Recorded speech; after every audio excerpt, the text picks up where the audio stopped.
Hey TYT, I'm Nomi Konst. Over the past couple of days, the Russia story has exploded even more than we could have imagined. This has been a topic of debate on our channel and on the left. I think it's really important to explore aspects that may not be put out there in the mainstream media, and it requires a little bit of understanding of history and context as to how we got here. There's no question that Vladimir Putin has interest in disrupting democracy and destabilizing the United States. I think you'd be clueless if you didn't think that. This is a man who was trained with the KGB. He has a history with the State Department and Secretary Clinton, and that was well noted.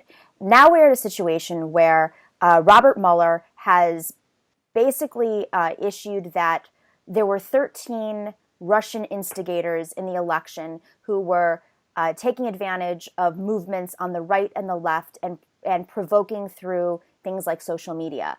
Bernie Sanders was specifically named in this, and I think it's important that we talk about this and really whether or not there's truth to it and whether or not he actually affected the outcomes of the election and really how big that story gets.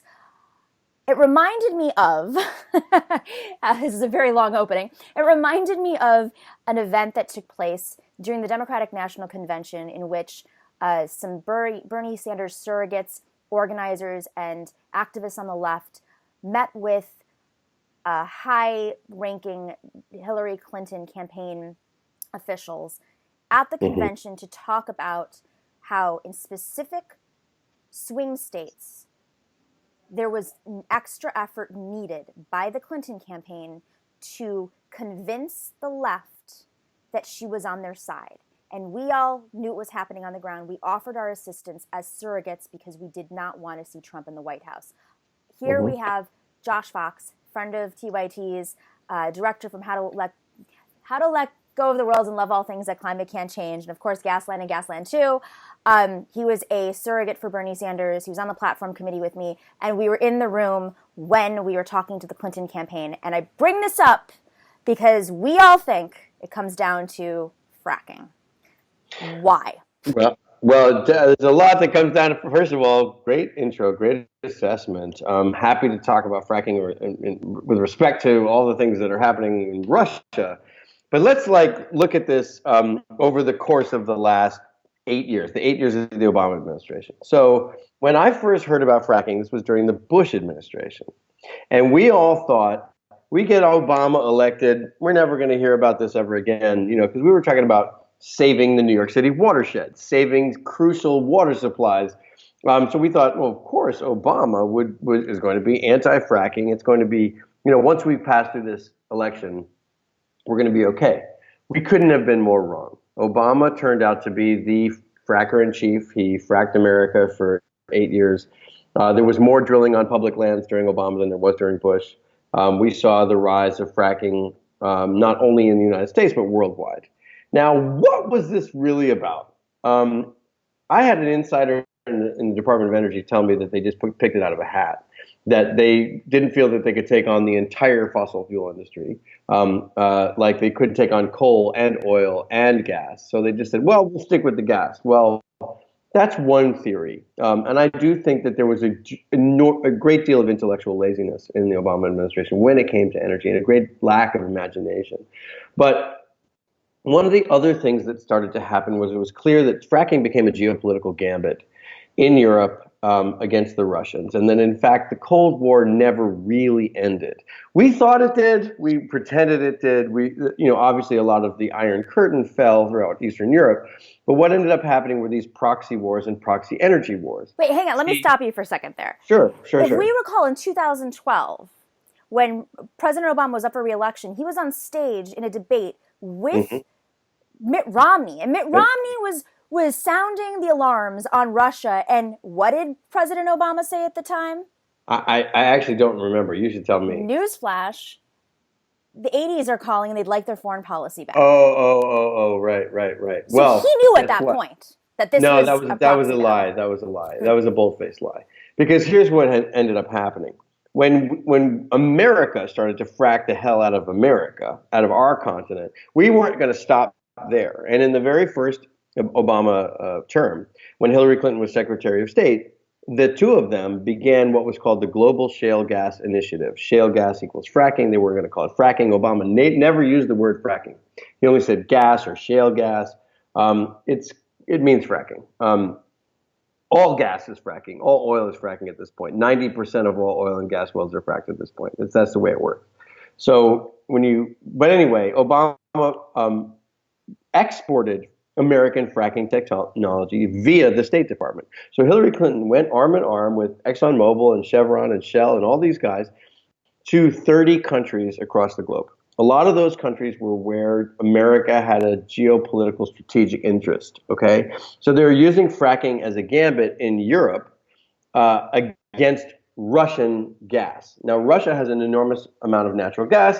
They non-fracked gas. They put that gas through the pipelines into Europe, or else Europe freezes to death. And this is a dependency that that Europe has on Russia. So to break that dependency, Hillary Clinton and Barack Obama went around exporting fracking technology, which is why all of a sudden you saw campaigns to frack in Germany and Italy and France So why did they even care? and Romania and Bulgaria and Czech Republic. But why did the U.S. even care that Russia was providing the gas to Europe at that point? If they've been doing it for so long, what did it matter in the end? Well, you'd have to ask them that. All I know is that they were perpetuating Cold War ideas and Cold War competition with Russia. I think there's a lot of reasons why Europe or any country should be energy independent, right? Energy is tyrannical, especially fossil fuels. When you have fossil fuels, you're going to have tyranny. Whether that's the tyranny of Putin or the tyranny of Saddam Hussein or the tyranny of the Ayatollah Khomeini or the tyranny of George Bush and Barack Obama, when you have fossil fuels, you're going to have tyranny. And, the idea is, we would like energy independence. Okay, fine. You don't want to be dependent on Russia. You don't want to be dependent on Europe. You don't want to be dependent on OPEC. You definitely don't want to be. So what the idea was that gas or frack gas was going to be a gambit against that geopolitically, strategically, right? Now, that didn't actually play out because what actually happened was the oil industry just fracked the hell out of America, didn't use it to create an energy independent situation, imported just as much oil and gas as they did before, and they started to export oil and gas for profit because it was worth more in Europe and worth more in Asia.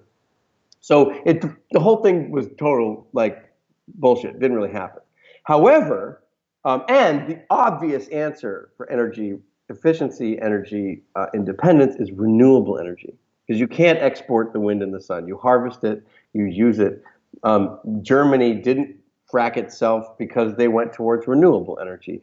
And in most of Europe, our movement really took hold and won. We have a ban on fracking in France, a ban on fracking in Germany and Italy, a ban on fracking in the Netherlands, a ban on fracking in Scotland, a ban on fracking in Ireland, a huge movement to ban fracking in the UK, and a ban on fracking in Bulgaria, and on and on and on. And this is what's actually happened in Europe is that we've actually come in and banned fracking. So the crucial point here is I believe it was in 2011, 2012, correct me if I'm wrong, there was a major revolt in the Ukraine against the oligarchic, Putin favorite government there. And it was a popular uprising that happened in the capital. And you had hundreds and thousands of people in the main square.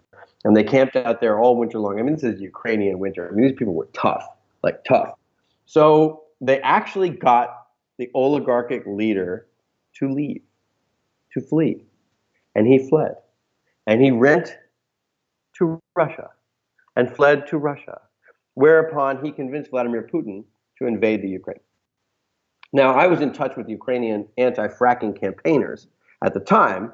They actually nominated me for the Nobel Peace Prize. These Ukrainian anti-fracking campaigners, right, who were on the side of the revolution that was happening in the Ukraine. And they were calling me and we were doing Skype interviews and we were talking about fracking because there was an anti-fracking movement in the Ukraine. Hillary Clinton and Obama were on the wrong side. They were pro-fracking. So they were going to the Ukraine with ExxonMobil to say, let's frack the Ukraine as a gambit against Russia. Boom, they get rid of their oligarchic president. In comes the invasion. Putin takes over, invades Crimea. You remember this, right? And then Clinton and Obama slap sanctions on the Russians. The sanctions included a ban on fracking techniques in the Ukraine. So America could no longer frack the Ukraine because Putin was now in charge of the Ukraine. So one of the major things that the sanctions included was no more fracking in the Ukraine. It also did something else that was extremely damaging to the American oil industry and good for the planet Earth, which is that ExxonMobil and Rosneft, which is the state-owned oil company in Russia, which is basically controlled by the Russian government, Rosneft and ExxonMobil entered into a $500 billion deal to drill and frack in the Arctic. Who was there for that? Can you just remind everybody who was there to negotiate that? Well, Rex Tillerson. Oh, Rex who was Tillerson, that? the CEO of ExxonMobil at the time. Rex Tillerson, who is now our Secretary of State, negotiated a deal with Vladimir Putin. And in fact, Vladimir Putin made him like the honorary citizen, basically gave him the Russian Medal of Freedom. Like you can see pictures of Putin and Tillerson together having a champagne toast like in 2012 when they closed this deal. This is a remarkable thing that this isn't on the news every single night, right? So Putin and Tillerson, $500 billion deal to drill and frack in the Arctic, right? Okay, the Arctic is the top of the world. That's the last place you can go. That's it. It's pristine. If they have an oil spill up there, there are no first responders. There are no ports. There are no airstrips. There are no places to land your cleanup facility. If it spills up there, it's going to be there forever. And also, like, how often do we have oil spills? Just to give people like an idea. Quite a bit often. I mean, you probably know this. But my point is that the sanctions of Clinton and Obama prevented that deal. Sorry, Exxon. Sorry, Rosneft. Sorry, you can't do it anymore. Now, this is I think, one of the real strands of animosity between Hillary Clinton and Vladimir Putin. And that's one of the reasons why I think Russia tried to play so hard for Trump, because look what happened. Now, Tillerson and Steve Mnuchin, right, or Mnuchin, however you say his name, Steve Munchkin, and Tillerson are, by executive order, okay, and you can look this up, in charge of the sanctions. Tillerson and Munchkin are in charge of the sanctions. Never has the George Carlin joke been more true that America is an oil company with an army. And now ExxonMobil, Rex Tillerson, and don't tell me that he is no longer ExxonMobil, right? He's not. After spending 30 years with the company, now this is his first government job, right? So ExxonMobil is in charge of all United States diplomacy. Now, that means that they're trying to lift the sanctions so that they can do that deal. Another thing that people don't realize, however, is that although the sanctions between of America and Russia stopped ExxonMobil and Rosneft, it operated for Putin like a kind of perverse bait and switch. Putin then turned around and went to Total, the French oil company, and the Italians, and said, look, ExxonMobil was going to drill with us, $500 billion. You should come and drill with us. So what was a sort of shaky proposition of Arctic drilling, which is not the best idea because it's so dangerous and expensive, now all of a sudden is popular. And then Ryan Zinke, our Interior Secretary, opens up the entire coast of Alaska to offshore drilling. What we have right now is a full-on Cold War-style race, not an arms race. Well, I mean, if you consider oil and gas a threat to the planet, but a Cold War-style race to drill the Arctic. Everybody's getting in on it. It's like a bonanza. Here's Ryan Zinke with his coast of Alaska, and this is the Trump administration. We're going to open it up for drilling. Okay, here comes Vladimir Putin and Rosneft with their icebreakers, and here come the French oil companies and the Italian oil companies. Everybody want to get in on it. It's doomsday. It's a doomsday scenario for the planet. So here, okay, I want to break this down so it's simple because it is a little confusing here. It is. Secretary. That's why it's not on MSNBC. That's why it's not on MSNBC. So let's look at Trump as just flat out still going to drill for oil. Fracking, who cares about fracking? Okay, it's there, we'll still do it, but it's still about oil. Under Clinton and Obama and John Kerry, fracking was used as a way to get off of fossil fuels and oil. It was an intermediary. Well, that was how they built it. What they were saying was, okay, here's the problem. Our government is completely controlled by the oil and gas industry. It was true during Obama. It was true during Reagan. The only person who really tried to emphasize conservation and renewable energy was Jimmy Carter. And Jimmy Carter was roundly attacked by all of these industries during the election in 1980. But truthfully, we haven't had an anti-oil and gas or pro-climate change president, really, other than lip service. What Obama said they were going to stop the rise of the oceans, but actually emissions went up during Obama, and drilling went up during Obama, and consumption of energy and oil went up during Obama. And there was very little that they did to stop that. And the primary mechanism for that oil and gas upswing and those carbon emissions and those methane emissions is fracking. They were pro fracking because the American fracking industry went to them and said, well, we can be your strategic force of industry against the Russians in Europe, against OPEC in right. All right, in the world. So that makes sense. Okay, so ultimately fracking became this vehicle, this tool to push back against Putin. So when it comes down to the election, so people can understand and are equipped when they explain this to other folks, it wasn't that Putin was in line with Trump or in line with any other movement or Jill Stein or whatever. Sure. Well, hang on. It was that he was doing everything he could to prevent Secretary Clinton from being president. Right, because the sanctions for sure would continue under Clinton. And the big question that I have was what were there meetings with Donald Trump and the Russians that said we're going to lift the sanctions? They don't even really need to be meetings because Donald Trump said it in the campaign. He said we should have a great relationship with Russia. We shouldn't have sanctions. And I posted on Facebook. I said this is unbelievable that people want they want to lift the sanctions against Russia. I got attacked by some of our own progressive people for saying, how dare you say this about Russia? We should normalize our relations with Russia. And I was like, what are you, a McCarthyist? I'm like, first of all, Russians are not communists. They're like an oligarchic capitalist state right now. So they're not McCarthyists. We can't be McCarthyists. But the point was they misunderstood that the reason why I care about Russian sanctions is to stop drilling in the Arctic, is to stop fracking in the Ukraine, is to stop fracking and drilling, period. Because from a climate perspective, it really doesn't matter which companies or countries are working together to stop to drill. It matters that you try to stop people from drilling, period. And that was part of that package. Ultimately, under the last presidency, we had these situations where you saw the oligarchies. I mean, Russia, and I say the state of Russia, Putin's Russia, Putin, the KGB, the former KGB director, right?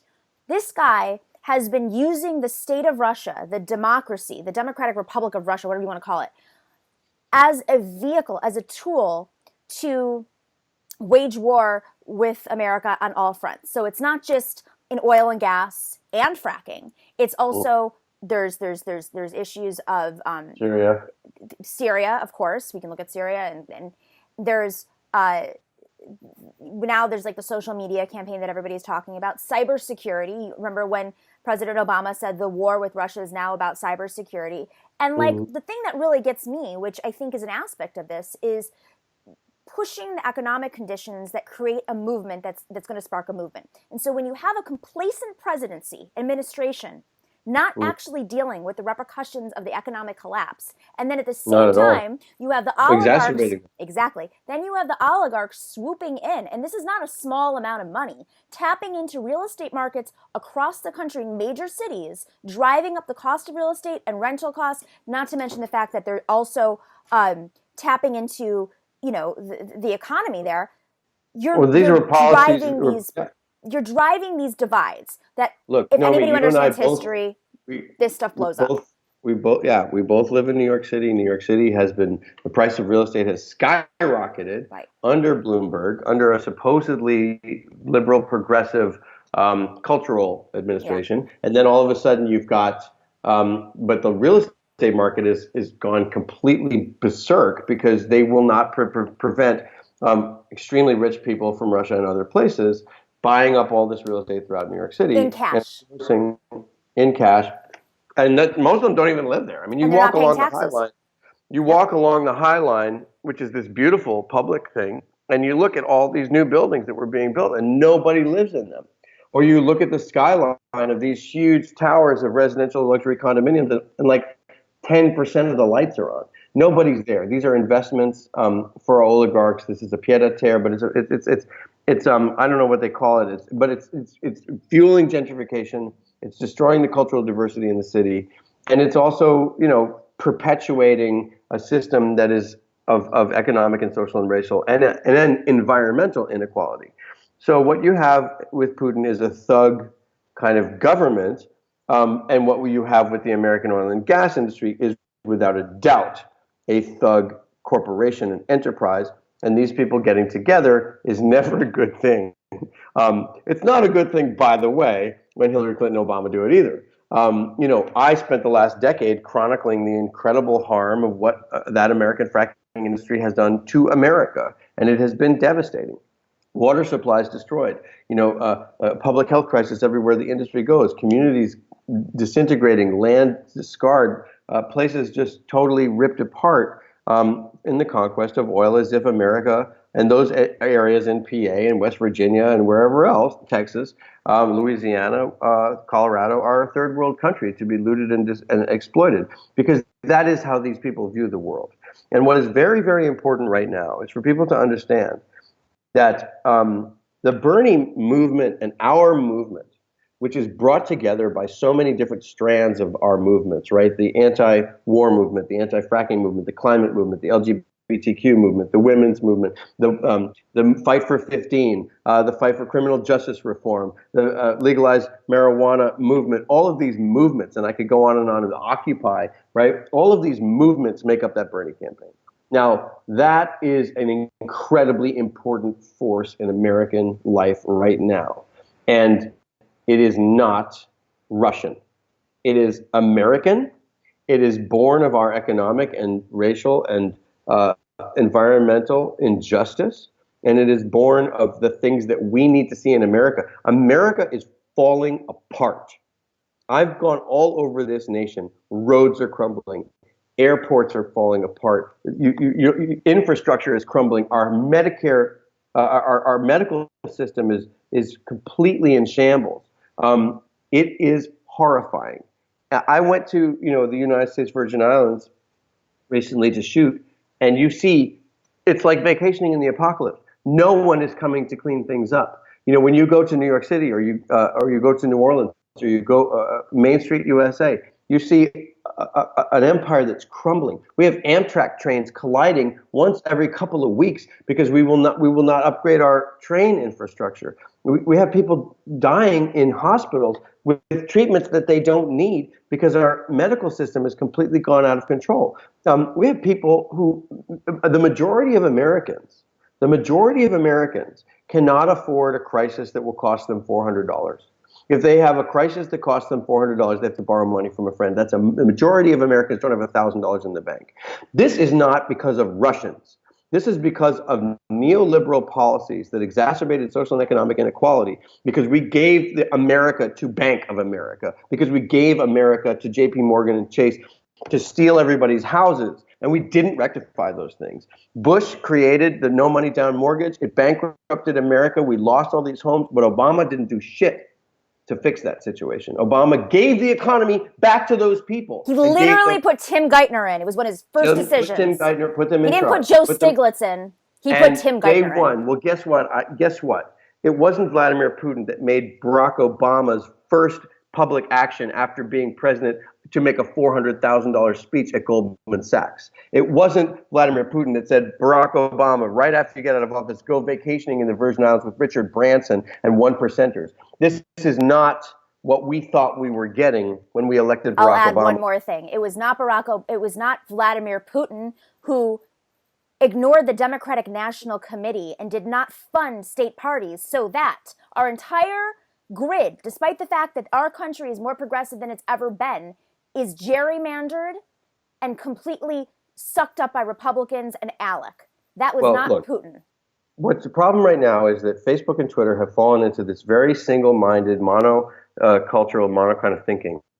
It is the hallmark of intelligence to be able to hold two ideas in your head at the same time. Two ideas can be true at the same time. Yes. Was Putin interested in getting Trump elected? Absolutely. Why? It was a business deal. This is all about money. It's ExxonMobil. It's Rosneft.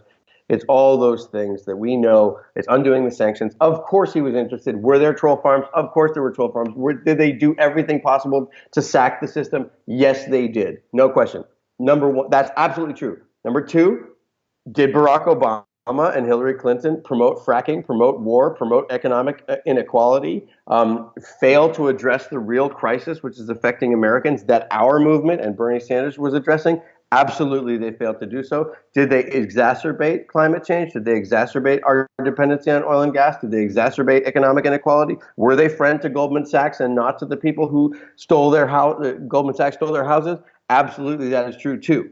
So these two things can both be true at the same time.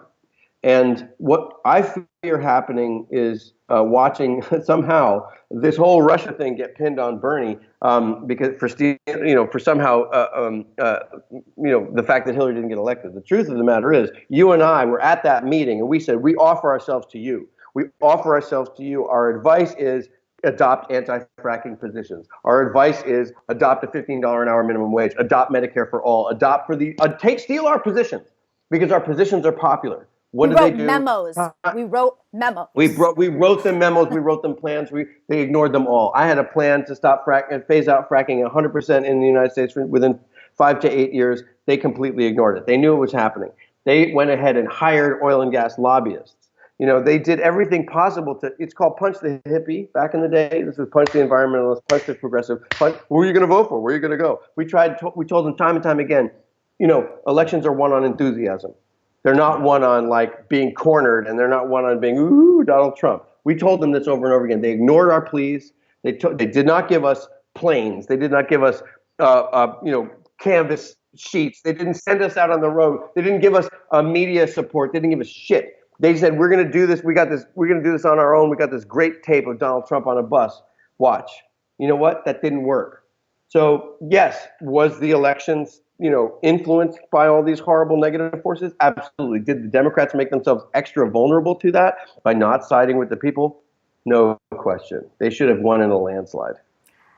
I'll end it with two things. And I went off there. No, you're right.